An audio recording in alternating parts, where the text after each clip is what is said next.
Hey friends, so like 2 weeks ago I promised you guys that we would go through some of the perennial edible plants that I have in my garden, and it was so hard to decide which plant to start with, but I finally decided on this baby.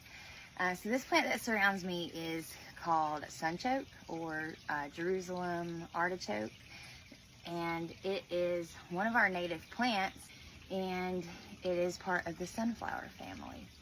So the coolest thing about this plant is not only does it get about 10 to 15 feet tall, which this plant is, that it is also very good at regulating blood sugar. And the part that is edible is the tuber underneath.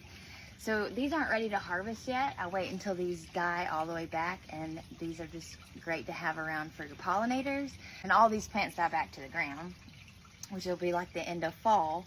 Then I'll go in and dig up all the tubers. So the tubers can be eaten any way that you eat potatoes. So you can mash them, you can fry them up, you can any way you use potatoes, you can use the tubers of the sunchoke.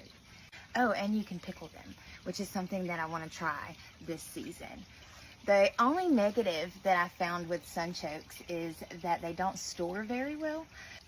So they last over winter, is just to leave them in the ground. And then whatever ones you don't harvest will grow back the next year. And that's what makes them perennial, is that they die back down into the tuber and they regrow every year. They do like full sun. They will still produce tubers in part sun, but they won't grow these magnificent, beautiful flowers that you see behind me.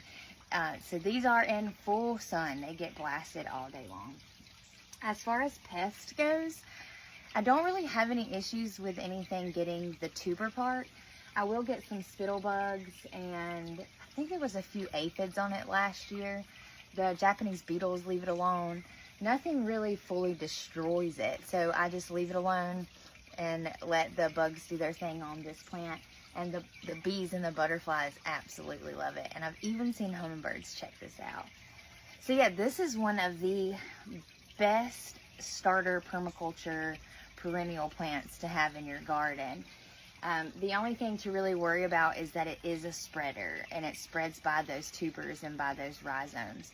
So always plant it in an area that you can keep an eye on. Just in the spring, you'll see new shoots popping up, and you can just go ahead and harvest those that are outside the area. They also have some medicinal properties, so we're going to go ahead and talk about that in the next video.